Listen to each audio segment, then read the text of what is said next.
চ্যানেলটি সাবস্ক্রাইব করে পাশে থাকা বেল বাটনটি প্রেস করে দেবেন নতুন ভিডিও পাওয়ার জন্য। বিভিন্ন সোশ্যাল মিডিয়াতে আমাকে ফলো করতে পারেন, লিংক ডেসক্রিপশন বক্সে দেওয়া থাকবে।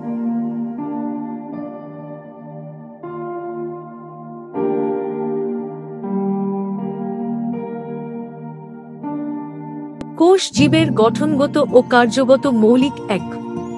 এটি জীবনের ক্ষুদ্রতম একক যা জীবের সব কার্যক্রম পরিচালনা করে। কোষের বৈশিষ্ট্য এবং গঠন অনুযায়ী এটি এককোষী এবং বহুকোষী জীবের মধ্যে ভাগ করা যায়। কোষের গঠন। কোষ সাধারণত তিনটি প্রধান অংশ নিয়ে গঠিত।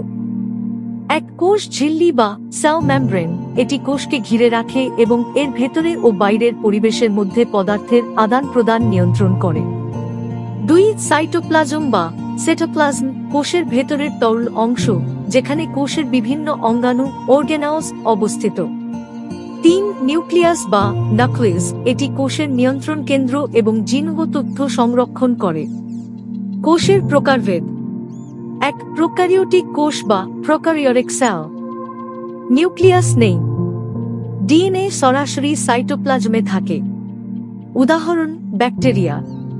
দুই, ইউক্যারিওটিক কোষ বা ইউক্যারিওটিক সেল। সুনির্দিষ্ট নিউক্লিয়াস থাকে। ডিএনএ নিউক্লিয়াসের ভেতরে থাকে। উদাহরণ, উদ্ভিদ ও প্রাণীর কোষ। কোষের প্রধান অঙ্গাণুসমূহ। এক, মাইটোকন্ড্রিয়া, কোষের শক্তি উৎপাদক কেন্দ্র। দুই, গলজি বডি, প্রোটিন ও লিপিডের সংশ্লেষণ ও পরিবহন। তিন, লাইসোসোম, কোষের বর্জ্য অপসারণ। চার, রাইবোসোম, প্রোটিন সংশ্লেষণ করে। পাঁচ, ক্লোরোপ্লাস্ট, উদ্ভিদ কোষে সালোক সংশ্লেষণ প্রক্রিয়া সম্পন্ন করে। কোষের কার্যাবলী। উত্তেজনা গ্রহণ ও সাড়া প্রদান। পুষ্টি গ্রহণ ও বিপাক প্রক্রিয়া। শক্তি উৎপাদন। উৎপাদন ও বৃদ্ধি। কোষ তত্ত্ব বা সেল থিওরি। কোষ তত্ত্বের মূল ধারণা। এক, সকল জীব এক বা একাধিক কোষ দিয়ে গঠিত। দুই, কোষ জীবনের মৌলিক এক। তিন, সমস্ত কোষ পূর্ববর্তী কোষ থেকে উৎপন্ন হয়।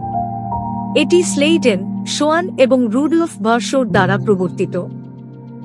ভিডিওটি ভালো লাগলে লাইক করে শেয়ার করে দেবেন।